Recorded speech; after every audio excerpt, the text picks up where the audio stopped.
ಹಾರುವ ಹಕ್ಕಿಗೆ ಕೊಂಡೆಟ್ಟು ಹೊಡೆಯುವ ದೇವ ನಾನು.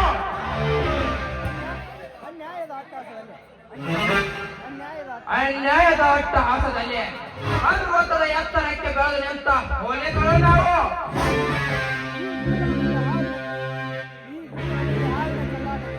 ಈ ಗಿಡುಗನ ಮುಂದೆ ಹಾವಿನ ಚಲಾಟವೇ.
ಚಕ್ರವರ್ತಿ, ಆರ ವಿಷಯದಲ್ಲಿ ಗಂಭೀರತೆ ಇದೆಯಲ್ಲ, ಯಾರವರು? ಪರದೇಶರು ಶಾಪ್ನೆ. ಚಕ್ರವರ್ತಿ, ಈ ರೌಡಿನ ರಕ್ಷಣೆ ಎದುರಾದ ಅವನ್ಯಾವ ರೌಡಿ? ನಾವೇನ್ರು ಅಂದ್ಕೊಂಡ್ರೆ ಅವನು ನಾಳೆ ಅಂತಕನು.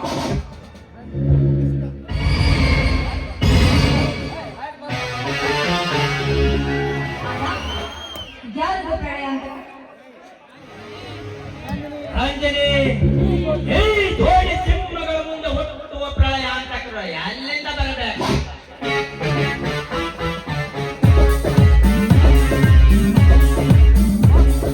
ಬಾಸ್, ನನ್ನನ್ನು ಕಾಪಾಡಿ. ಏನಾಯ್ತು? ಆಕೆ ಹೆದರಿದೆ. ನಮ್ಮ ತೋಟದ ಬಲುವಿನಿಂದ 10 ಸಾಗುವಳಿ ಮರಗಳನ್ನು ಅಗ್ನಿದೇವ ರವಿ ಕಡಿಯುತ್ತಿದ್ದಾರೆ.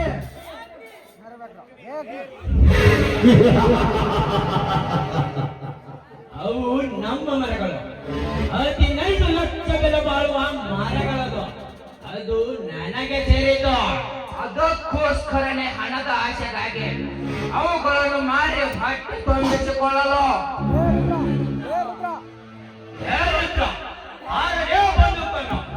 ಇವತ್ತು ಹೇಳಿನ ಮಕ್ಕಳನ್ನು ಕೊಟ್ಟು ಬಿಡುತ್ತೇನೆ. ಅಣ್ಣ, ದುಡುಕ್ಬೇಡ. ನಾವು ಆ ಮರಗಳು ಅವರಿಗೆ ಸೇರಿರಬಹುದಲ್ವೇ?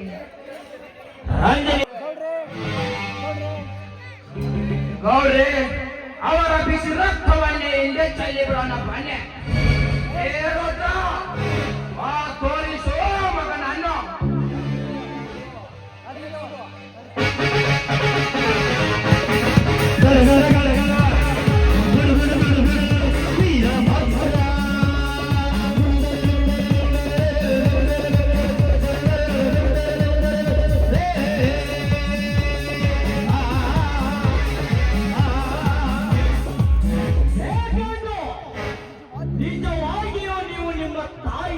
ನಾನೇ ಕುಡಿದಿದ್ದರೆ ಒಂದು ಮುಟ್ಟಿ ನೋಡಿ ಅಗ್ನಿ ದೇವನನ್ನು ಯಾಕೆ ನಮ್ಮ ಹೊಲದಲ್ಲಿರೋ ಮರಗಳನ್ನು ಕಡಿದು ನಮ್ಮವರನ್ನೇ ಒಡೆಯಲು ತಂದಿದೆ.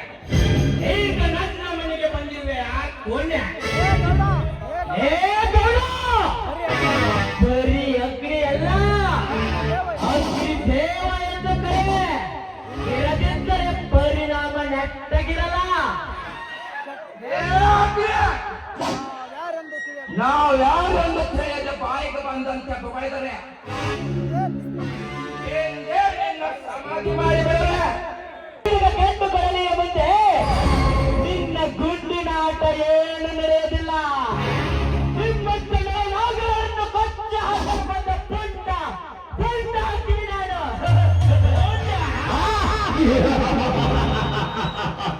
ಪುಂಡನು ನಾನೇ, ಪ್ರಚಂಡನು ನಾನೇ. ಇನ್ನೊಂದು ಪುಂಡನು ರುಂಡ ಕಳೆಯುತ್ತೇನೆಂದು ನನ್ನ ಗುಂಡೇಟಿಗೆ ದೊಡ್ಡ ಬೋಧೆ ಆಗಿರುವ ಅಣ್ಣ ನಿಲ್ಸಣ್ಣ. ಅಣ್ಣ, ಈ ವಿಷಯವನ್ನ ತಿಳಿದೆ ದುಡುಕ್ಬೇಡಣ್ಣ.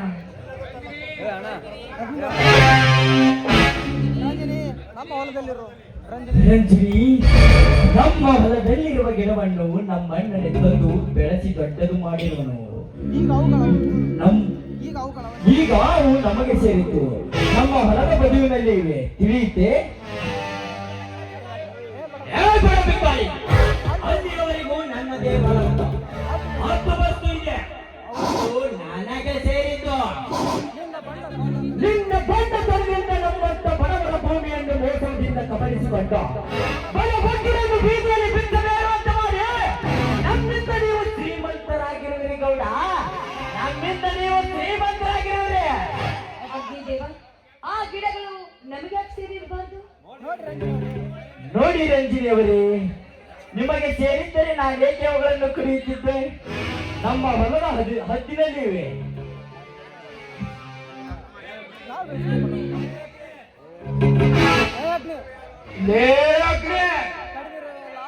ಕಡಿದಿರುವೆ ಅಲ್ಲ, ಅವುಗಳನ್ನು ಅಲ್ಲೇ ಬಿಟ್ಟು ಹೋಗ್ತಾ ಇರೋ. ರುದ್ರ, ಇನ್ನಷ್ಟು ಅವುಗಳನ್ನು ತೆಗೆದುಕೊಂಡು ಅವುಗಳನ್ನು ಗಾಡಿಯಲ್ಲಿ ಮನೆಗೆ ತಾನೆ. ಹೌದು ರುದ್ರ, ಅವು ನಮ್ಮ ಮನೆಗಳು. ಎಲ್ಲಿಗೆ ತಾನೆ?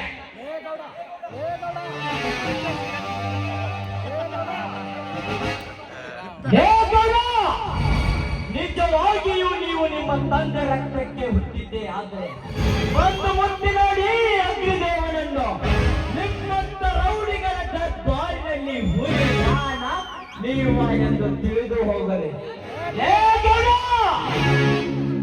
ನಮ್ಮಂತ ರೈತರ ರಾಜ್ಯದಲ್ಲಿ ನಿಮ್ಮಂತ ರಾಕ್ಷಸರ ಆರ್ಭಟ ನಡೆಯುತ್ತಿದೆಯಲ್ಲ, ಇದಕ್ಕೆ ಒಂದು ಉದಾಹರಣೆ ಕೊಡುತ್ತೇನೆ, ತಿಳಿದುಕೋ.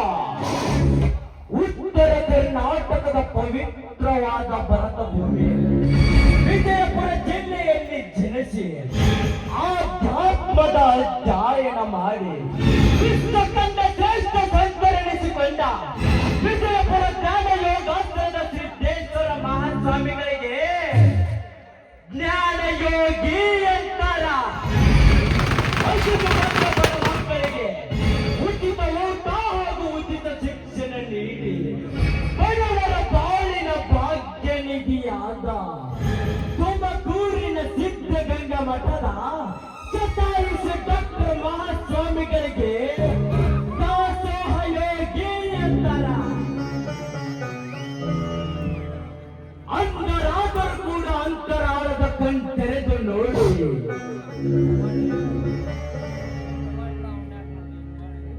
ಸಪ್ತ ಸ್ವರಗಳಲ್ಲಿ ಸಾವಿರಾರು ರಾಗಗಳನ್ನು ರಚಿಸಿ ಆ ರಾಗಕ್ಕೆ ಸಾಹಿತ್ಯ ಹಾಗೂ ಸಂಗೀತ ಚೈತನ್ಯ ತುಂಬಿದ ಗದುಗಿನ ಗಾನ ಯೋಗಿ ಪಂಡಿತ ಪುಟ್ಟ ರಾಜ ಗವಾಯಿಗಳಿಗೆ ಗಾನ ಯೋಗಿ ಅಂತಾರ. ಆದ್ರೆ ತನ್ನ ಬೆವರಿನ ಹಣಿಯನ್ನು ಭೂಮಿಗೆ ಸುರಿಸಿ ಭೂಮಿಯಿಂದ ಬರುವ ಪ್ರತಿಯೊಂದು ಅನ್ನದಾನಗಳನ್ನು ಪ್ರತಿಯೊಂದು ಜೀವರಾಶಿಗಳಿಗೆ ಅನ್ನದಾನ ಮಾಡುವ ಅನ್ನದಾತನಿಗೆ ನೇಗಿಲ ಯೋಗಿ ಅಂತಾರ. ನೀನು ಯಾರ ಶಾಪಕ್ಕಾದ್ರೂ ಬಲಿ ಅದು ಬಚ್ಚವಾದದ್ದು.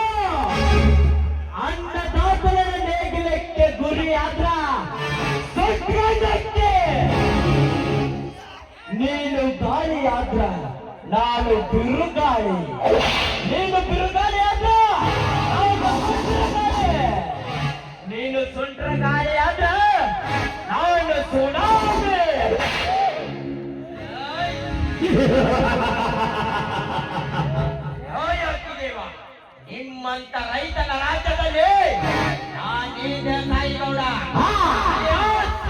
ರೌಡಿಗಳು ನಾವೇ.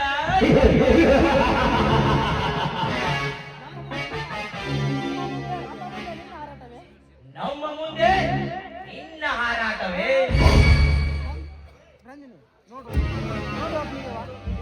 ನೋಡೋ ಕಿಂಗೇವ, ಸುಮ್ಮನೆ ನಮ್ಮನ್ನ ಕೆಣಕಿ ಯಾಕೆ ವೈರಿಯಾಗುವಿ? ಗೌಡ್ರಿ, ಇಷ್ಟೊತ್ತು ಮಾಡಿ ಬಂದ ಕೆಲಸಕ್ಕೆ ಅವನಿಗೆ ಕೋಲಿ ಕೊಟ್ಟು ಕಳಿಸಲಿಲ್ಲ. ನಿಮ್ಮ ಹೆಸರು ಹೇಳಿ ಬದುಕಿಕೊಳ್ಳಲಿ ಡಾವ. ಲೇ ಚಕ್ರವರ್ತಿ, ನಿನ್ನ ಚಕ್ರ ಮುರಿದರೆ ಸಾಯುವವರೆಗೂ ಈ ಗೌಡನ ನಾಯಿಯಾಗಿ ಎಂದರ ತಿಂದು ಬದುಕಬೇಕಾಗುತ್ತದೆ ಮಗನೇ. ಬಲು ಎಚ್ಚರ. ಯಾಕೆ ನೀನು ಹೀಗೆ ನಿಗರಾಡಿದರೆ ನಿನ್ನ ನರ ನಾಡಿಗಳನ್ನು ಕಟ್ ಮಾಡಿ ಪೊಲೀಸರಿಗೆ ಒಪ್ಪಿಸುವ ಮಗನೇ. ಯಾಚಾರ ಅಣ್ಣ, ಈ ಅಗ್ನಿದೇವರ ಜೊತೆ ಜಗಳ ಮಾಡಿ ನೀನ್ ಯಾಕೆ ನಿನ್ನ ಮರ್ಯಾದೆನ ಮಣ್ಣಪಾಲಿ ಮಾಡ್ಕೊಳ್ಬೇಕು? ಬಿಟ್ಬಿಡಣ್ಣ. ರಂಜಿನಿ, ಮಾನವಂತರು ಮಾಡಕ್ಕೆ ಹೆದರು, ಆದರೆ ಏನಿಲ್ಲ ನನ್ನಿಂದ ಮಾನ ತೆಗೆದುಕೊಳ್ಳೋ ಮಾನವನು.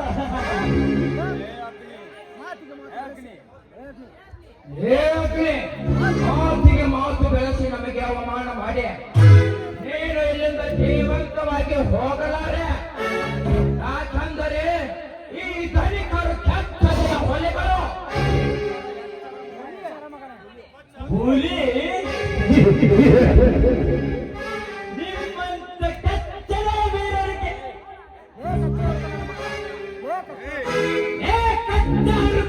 ನನ್ನ ಮಗ ನಿಮ್ಮಂತ ದುಷ್ಟ ತನಿಖೆಗೆ ಕಚ್ಚಡ ವೀರ ನಿಮ್ಮನ್ನು ಕೊಚ್ಚೆ ಹಾಕ್ತದೆ ಬಿಡಲಾರನು ಬಾಲು ಯಾಚಾರ.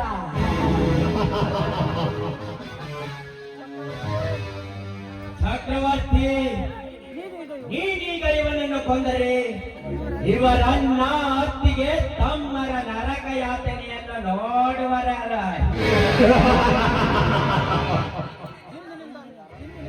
ಎಂದಿನಿಂದ ಈ ನನ್ನ ಕೆಂಗನಿಗೆ ಬಿದ್ದಾಯಿತು ಆ ಪ್ರಶಾಂತನ ಹೆಂಡತಿ.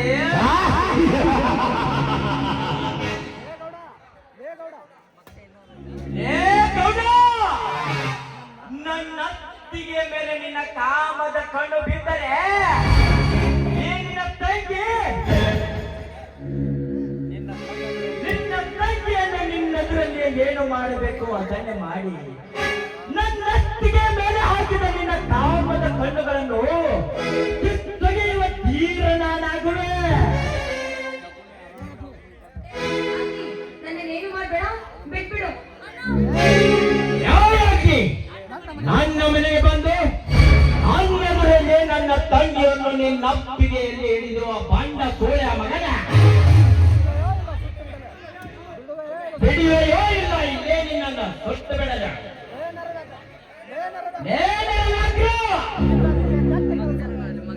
ನಿನ್ನಂತ ಕೆಟ್ಟ ಕೆಲಸ ಮಾಡುವ ಅಗ್ನಿದೇವ ನಾನಲ್ಲ. ಸಾರಿ ರಂಜಿನಿ, ಈ ನನ್ನ ಅತ್ತಿಗೆ ಬಗ್ಗೆ ಕೆಟ್ಟದಾಗಿ ಮಾತಾಡಿದ ಕೇಳಿ ಇಷ್ಟು. ಇನ್ನೇನಾದರೂ ನಮ್ಮ ತಂಟೆಗೆ ಬಂದರೆ ನಿನ್ನೆಲ್ಲರನ್ನು ಸುಟ್ಟು ಬಿಡುವ ಅಗ್ನಿದೇವರೇ ನಾನಾಗುವೆ. ಈ ಶ್ರೀಮಂತ ದೇವರಿಗೆ ನೀನು ಎದುರಾಗಿ ನಿಂತರೆ ನೀನು ಬದುಕಲು ಸಾಧ್ಯವೇ? ಚಕ್ರವರ್ತಿ, ದೇವರು ದುಡಿಯಲು ನನಗೆ ಶಕ್ತಿ ಕೊಟ್ಟಿರುವೆನು. ನಿನ್ನ ಹಾಗೆ ಸಂತು ಮಾಡಿ ಹಂಚು ಹಾಕಿ ಒಂದ ಮನೆಗೆ ಜಂತೆ ಜಾತಿ ನನ್ನದಲ್ಲ.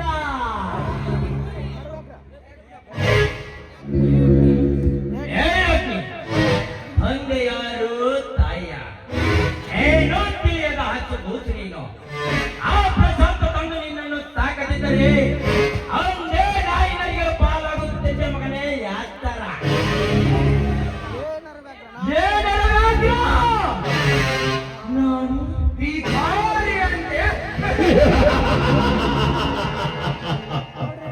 ಗೌಡ್ರೆ, ಹಾಗಾದರೆ ಇವನ ತಂದೆ ತಾಯಿ ನನ್ನಂತ ಶ್ರೀಮಂತರ ದರ್ಪಕ್ಕೆ ಸಿಕ್ಕು ಸತ್ತೋದರೆ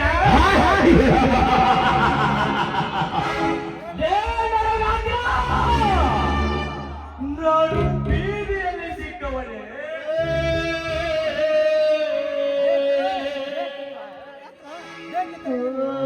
ಹೇಗಿದ್ದರೆ ಆ ನನ್ನನ್ನು ಕೇಳಿ ತಿಳಿದುಕೊ. ಯಾಕೆ ಅಗ್ನಿ ಉರಿಯುವ ಈ ನಿನ್ನ ಅಗ್ನಿಗಾಲ ಭಕ್ತು ಹೋಯಿತೆ? ಲೇ ಚಕ್ರವರ್ತಿ, ಬೆಂಕಿಯ ಜ್ವಾಲೆಯಲ್ಲಿ ಹುಟ್ಟುವ ಅಗ್ನಿ ನಾನು. ಆ ಸೂರ್ಯನ ಕಿರಣದಲ್ಲಿ ಎಂದಾದರೂ ಬತ್ತಿ ಹೋಗಲು ಸಾಧ್ಯವಿಲ್ಲ. ಲೇ ವ್ಯಾಘ್ರ ಚಕ್ರ, ನೀವು ಹೇಳಿದ ಹಾಗೆ ನಾನು ಅನಾಥನೆಯಾಗಿದ್ದು ನಿಜವೇ ಆಗಿದ್ದರೆ ಆ ನನ್ನ ತಂದೆ ತಾಯಿಯನ್ನು ಕೊಂದ ದುಷ್ಟನರ ಹಸ್ತಕತೆಯೇ ಮತ್ತು ನಿಮ್ಮಂತವರೇ ಆಗಿದ್ದರೆ ನಿಮ್ಮ ರುಂಡದಲ್ಲೇ 3 ಪೀಸ್ಗಳನ್ನು ಮಾಡಿ ನಿಮ್ಮ ದೇಹವನ್ನು ಚೂರಾಗಿ ಕತ್ತರಿಸಿ ಹಾಕದಿದ್ದರೆ ನನ್ನ ಹೆಸರು ಹತ್ತಿ ದೇವರೇ ಅಲ್ಲ, ಹತ್ತಿ ಮಂಗ.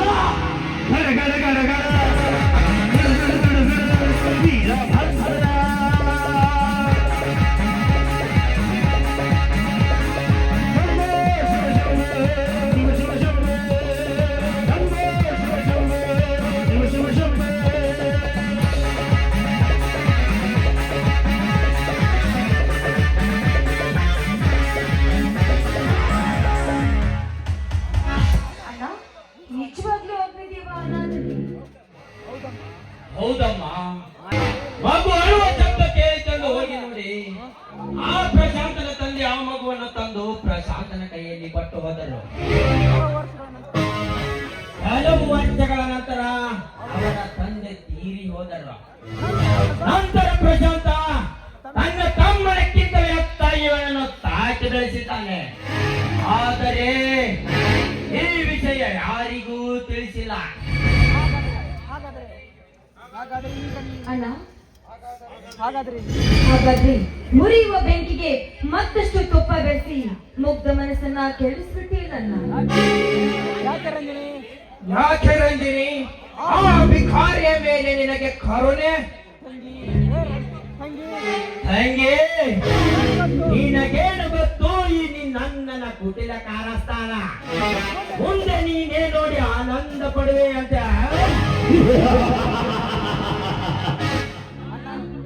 ನೀವೇನಾದ್ರೂ ಮಾಡ್ಕೊಳ್ಳಿ, ನನ್ ಸ್ವಲ್ಪ ಹೊರಗಡೆ ಕೆಲಸ ಇದೆ, ನಾನು ಹೋಗಿ ಬರ್ತೀನಿ.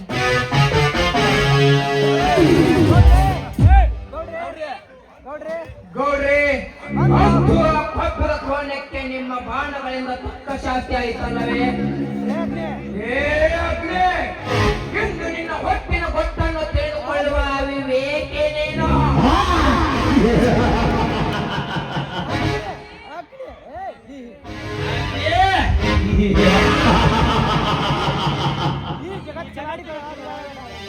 ಈ ಜಗತ್ತಿನ ಕಿಲಾಡಿಗಳ ನಾವು. ನಮ್ಮ ಮುಂದೆ ಆಗಿನ ಆಟ